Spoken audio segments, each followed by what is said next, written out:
Hello friends, welcome all of you लक्ष्य family.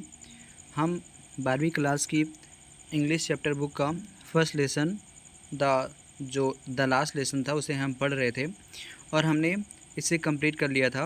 Inspection and price days. इसके पहले हमने पढ़ा था जो मिस्टर हैमल थे वह उन्होंने अपना हरा कोट पहना हुआ था, एक शर्ट पहनी थी जो कि एम्ब्रॉयडर्ड थी और साथ साथ उन्होंने एक टोपी भी लगाई थी। अब आगे बढ़ते हैं। Besides the whole school seemed so strange. इसके अतिरिक्त द होल स्कूल, पूरा स्कूल, सीम्ड मतलब प्रतीत हो रहा था, सो स्ट्रेंज मतलब बहुत ही विचित्र, एंड सोलन पूरा शांत मतलब इसके अतिरिक्त पूरा स्कूल बहुत ही शांत तथा बहुत ही विचित्र महसूस हो रहा था, प्रतीत हो रहा था। इसके अतिरिक्त पूरा स्कूल बहुत ही विचित्र तथा बहुत ही शांत महसूस हो रहा था। But the thing that surprise me most, लेकिन वह चीज़ जिसने मुझे सबसे अधिक चकित कर दिया, but the thing that surprise me most was to see, वह चीज़ जिसने मुझे सबसे अधिक चकित कर दिया वह यह था कि जब मैंने देखा ऑन द बैक बेंचेस, पीछे की बेंचेस पर, पीछे की सीटों पर, दैट वेयर ऑलवेज एम्प्टी, जो कि हमेशा खाली हुआ करती थी। सबसे अधिक चकित करने वाली चीज़ क्या थी? जब मैंने देखा कि पीछे की सीटों पर जो हमेशा खाली हुआ करती थी, द विलेज पीपल सिटिंग क्वेटली, गांव के लोग शांतिपूर्वक बैठे हुए थे। गांव के लोग शांतिपूर्वक बैठे हुए थे।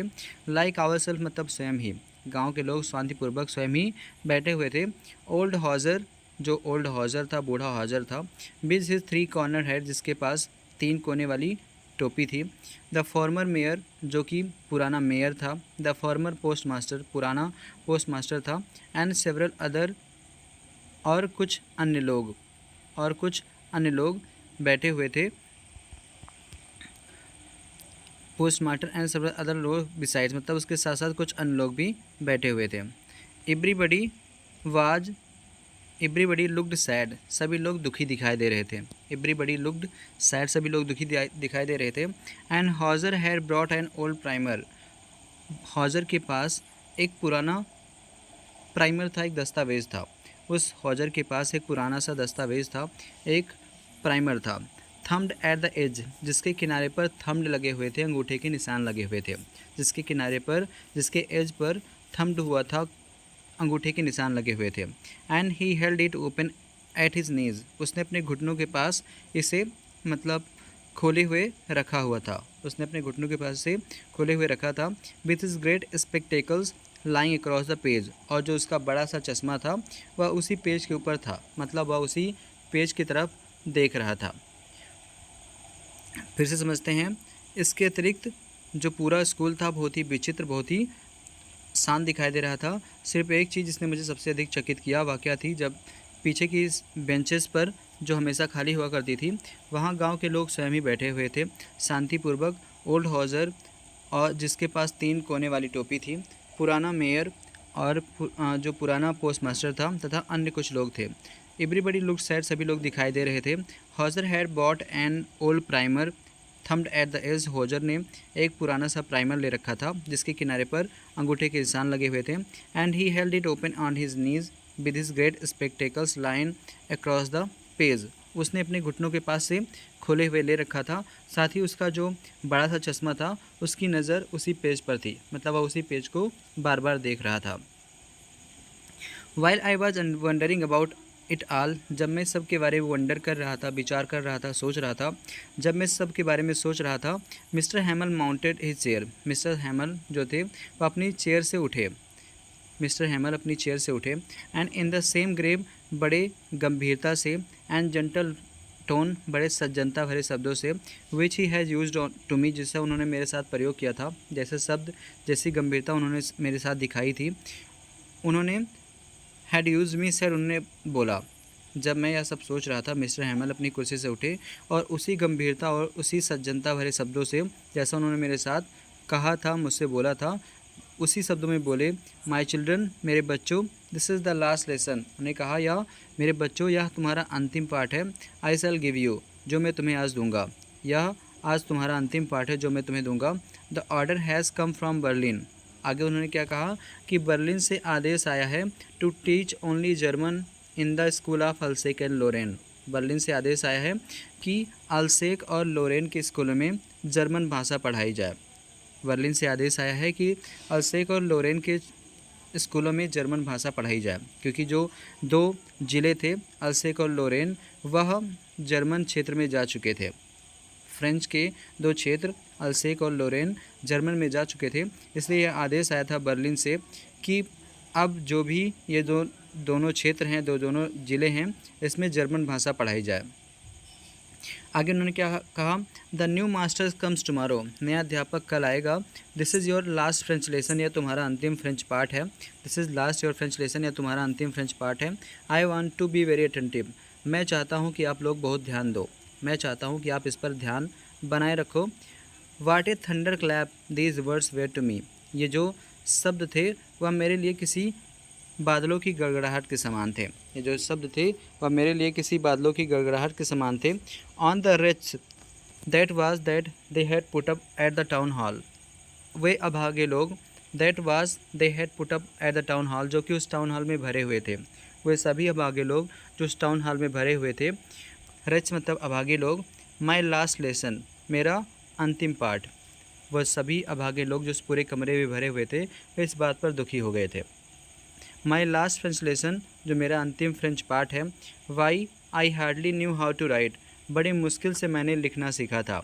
मेरा अंतिम फ्रेंच लेसन, बड़ी मुश्किल से मैंने लिखना सीखा था। I should never learn any more, और मैं इससे अधिक कुछ भी नहीं सीख पाया था। आई मस्ट स्टॉप देयर, मुझे यहीं रुक जाना चाहिए। Then oh how sorry I was for not learning my lesson, मुझे बहुत ही दुख था क्योंकि मैं अपने पाठों को नहीं पढ़ पाया था। How sorry I was for not learning my lesson, मुझे अपने पाठों को न पढ़ने के कारण बहुत ही दुख था। फॉर सीकिंग बर्ड्स एग, क्योंकि मैं उन दिनों पक्षियों के अंडे तलाश रहा था। जब भी अध्यापक पढ़ाया करते थे तो मैं उन दिनों पक्षियों के अंडे तलाश रहा था। और गोइंग स्लाइडिंग ऑन द सार, मैं सार नदी के पास स्लाइड करने या फिसलने जाया करता था। मैं सार नदी के पास फिसलने जाया करता था। माई बुक्स, जो मेरी किताबें थी, that had my books that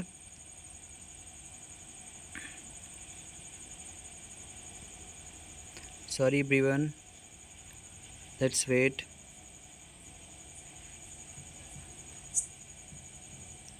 हाँ, माई बुक्स, मेरी किताबें, that had seemed such a nuisance a while ago, जो मुझे बहुत कुछ समय पहले नाइसेंस की तरह थी, बुरी लगती थी। मेरी किताबें जो मुझे कुछ समय पहले नाइसेंस लगती थी, बुरी लगती थी। सो हैवी टू कैरी, जिन्हें ले जाना बहुत ही भारी था। माई ग्रामर, मेरा व्याकरण। And my history of the science, मेरे संतों का इतिहास। वेयर ओल्ड फ्रेंड्स नाउ, अब मेरे पुराने मित्र हो चुके थे। वो सारी किताबें जो कि किस भाषा में थी, फ्रेंच भाषा में, अब उन्हें जर्मन भाषा में पढ़ना था। इसलिए जो राइटर है, मतलब जो छोटा सा बच्चा था, वो कहता है कि वह सब मेरे पुराने मित्र हो चुकी थी। And I could not give up, मैं उसे छोड़ नहीं सकता था। And Mister Hamel too, Mister Hamel को भी, मैं मिस्टर हैमल को भी नहीं छोड़ सकता था। मैं अपनी पुरानी संतों की किताब जो ग्रामर थी, मैं उसे छोड़ नहीं सकता था। साथ ही साथ मैं मिस्टर हैमल को भी नहीं छोड़ सकता था। The idea that he was going away, यह विचार कि वे जा रहे हैं। That I should never see him again, मैं उन्हें दोबारा नहीं देख पाऊँगा। Made me forget all about his ruler, उसने मुझे भुला दिया उनके रूलर के बारे में। जब मैंने सोचा कि वो जा रहे हैं, तब मैं उनके रूलर के बारे में, उनके स्टिक के बारे में, उनके डंडे के बारे में भूल गया। And how cranky he was, वह कितने क्रैंकी थे, वह कितने गुस्सालू रहते थे, ईर्ष्यालु रहते थे, गुस्सा रहते थे। पुअर मैन, बेचारे व्यक्ति। It was in honour of this last lesson, इसी अंतिम पाठ के सम्मान में। That he had put on his fine Sunday clothes, इसलिए उन्होंने अपना रविवार का कपड़ा पहना हुआ था। बेचारे व्यक्ति, उन्होंने इसी अंतिम पाठ के सम्मान में उन्होंने अपना संडे क्लॉथ पहना हुआ था। एंड नाउ आई अंडरस्टूड, अब मैं समझ गया। नाउ आई अंडरस्टूड, अब मैं समझ गया। Why the old man of the village, जो गांव के बूढ़े लोग हैं, were sitting there in the back of the room, कि वे कमरे में पीछे क्यों बैठे हुए हैं। अब मैं समझ गया कि गांव के जो बूढ़े लोग हैं वे कमरे में पीछे की तरफ क्यों बैठे हुए हैं। It was because they were sorry, इसका कारण यह था कि उन्हें इस बात का दुख था। That they had not gone to school any more, क्योंकि अब उन्हें भी स्कूल नहीं जाना था। उन्हें इस बात का दुख था कि उन्हें भी अब स्कूल नहीं जाना था। It was their way of thanking our master, या उनका एक तरीका था हमारे मास्टर को धन्यवाद देने का।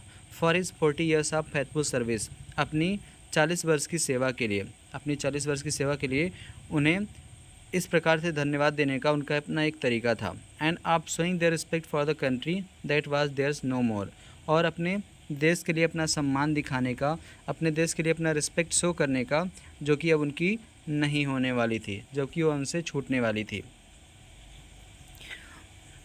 While I was thinking of all this, जब मैं सबके बारे में सोच रहा था, I heard my name called, मैंने सुना कि मेरा नाम बुलाया गया। While I was thinking of all this, जब मैं सबके बारे में सोच रहा था, I heard my name call, मैंने सुना कि मेरा नाम बुलाया गया।